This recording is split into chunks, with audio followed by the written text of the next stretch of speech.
They were one of the most successful human species that ever lived.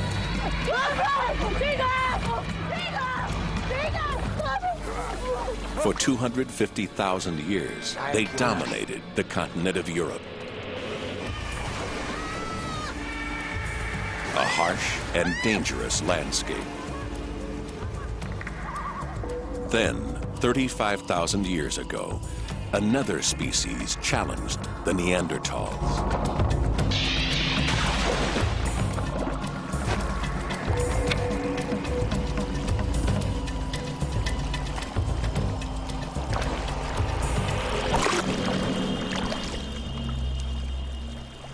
In this evolutionary contest, there will be only one winner.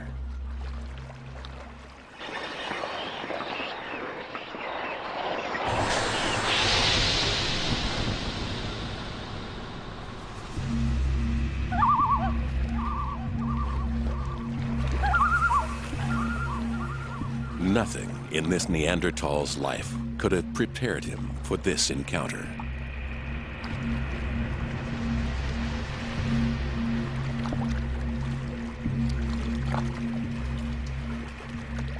The stranger doesn't just look different.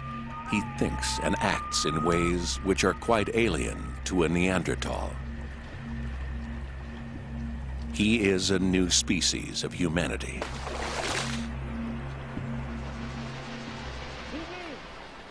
A Homo sapien, known in Europe as a Cro-Magnon.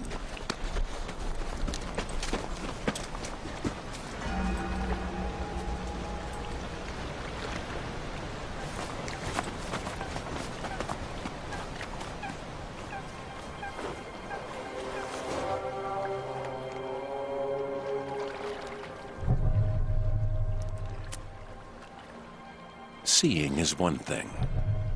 Comprehending is another.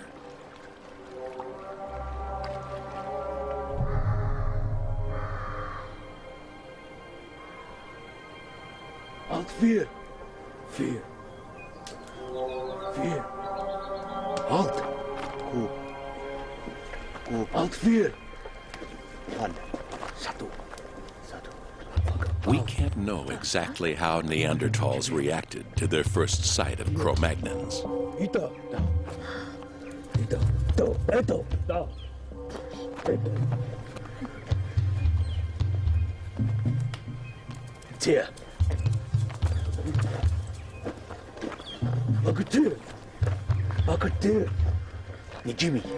But coming from such a sheltered world, it may be that they simply did not understand the significance of what they saw.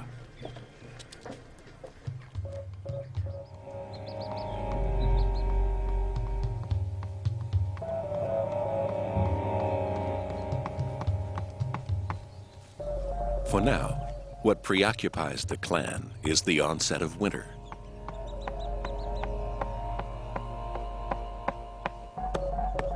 They are one of the smaller clans living in this part of France. The old man and the young boy, 3 adult men and 3 women are the entire family group. All of them will need to play their part if they're to survive the next few months.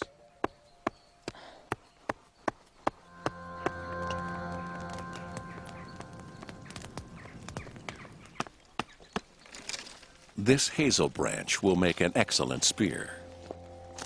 But the young female will soon be taking a break from hunting. She's almost 8 months pregnant.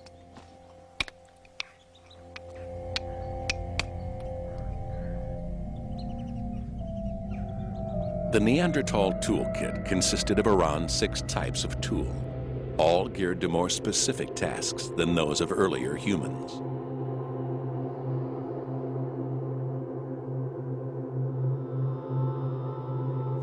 Hand axes, shaped to fit snugly in the palm of a hand, acted as a multi-purpose tool used to crush bones and cut wood. Side scrapers were used to prepare and soften animal skins. Triangular points were used as knives, or could be hafted to make tips for spears. The Lavalwa blade was their greatest technological achievement. Some had cutting edges just 1 molecule thick, 5 times sharper than a surgeon's scalpel.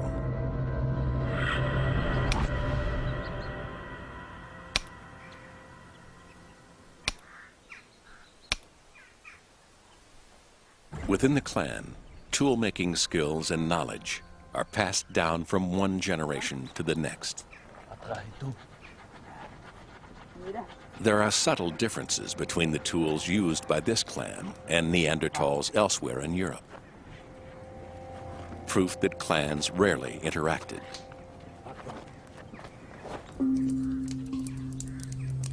The dominant female strengthens her spear in the flame. It's an effective weapon, but not a new one. It's been around for 500,000 years, even longer than the Neanderthals themselves.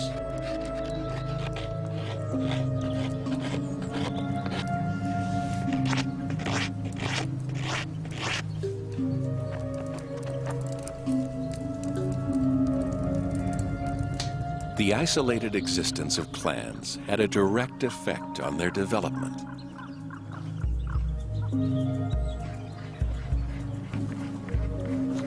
Limited interaction meant there was little chance to exchange new ideas and techniques.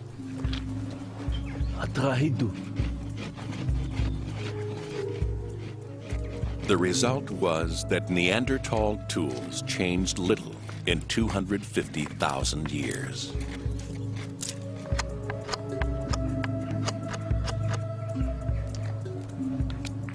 The dominant male uses tree resin to fix the point to the shaft of his spear, and sinew to bind it. It's a sophisticated weapon, capable of lacerating the thickest hide, but it's too heavy to throw very far and exposes him to the dangers of close-quarter hunting.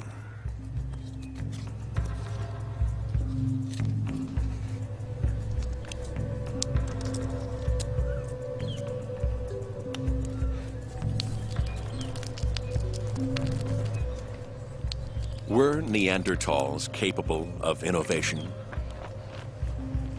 Did they have the cognitive skills to develop new ways of doing things? Buried in the archaeological record is tantalizing evidence that they did. 35,000 years ago, a remarkable transformation took place. Neanderthal tool-making techniques began to change. As well as stone, they started to use antler, bone, and even teeth. For the first time, they began to make not just tools, but decorative items like jewelry. Some scientists believe that this is evidence of a revolution in their thinking. But it may be too convenient that this great leap forward coincided with the arrival of the Cro-Magnons.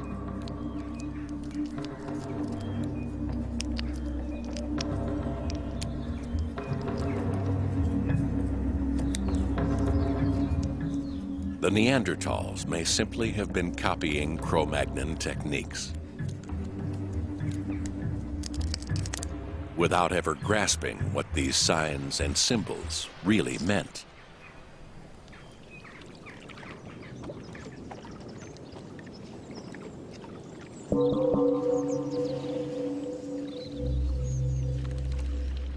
The Cro-Magnons possessed a weapon more powerful than anything the Neanderthals had devised. A brain which, while no bigger than a Neanderthal's brain, was capable of new ways of thinking.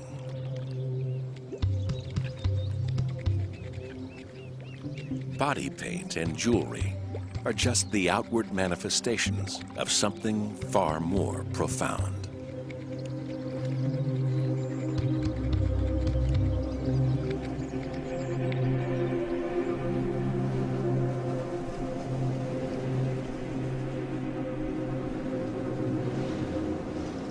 winter has arrived.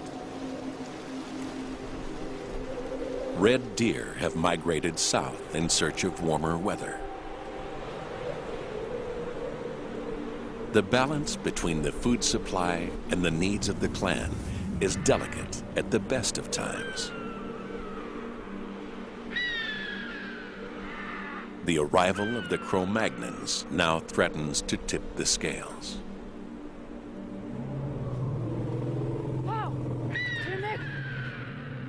Food has become even more scarce.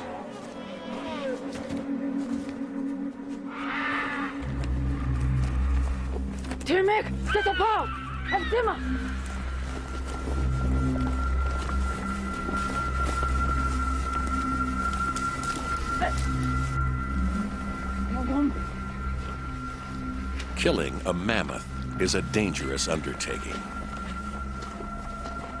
For these women, one of them heavily pregnant, the risk is too great.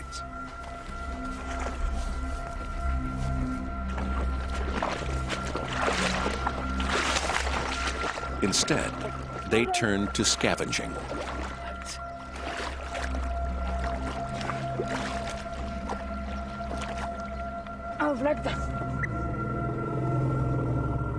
Scavenging meat is not ideal. An animal that's been dead for some time can harbor dangerous bacteria.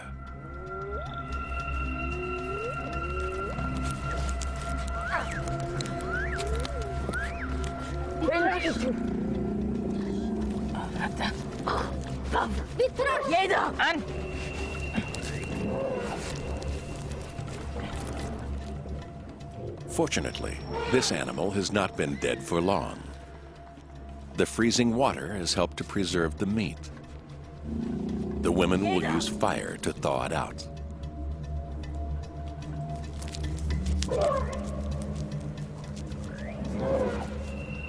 Soon, other scavengers will be on the scene. The women must take what they can, and quickly.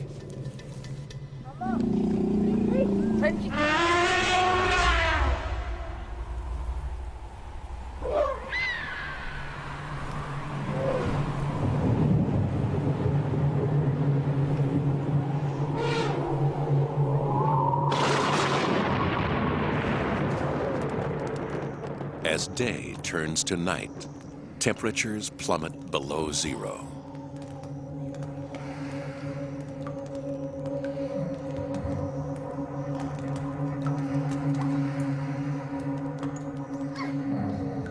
The men sleep within the confines of the cave, warmed by the heat from 2 fires.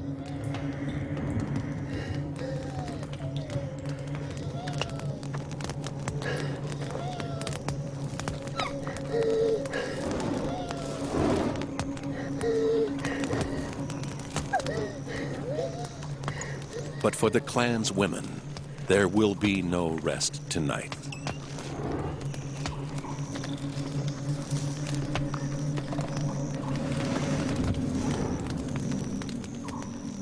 Outside, the young female has gone into labor.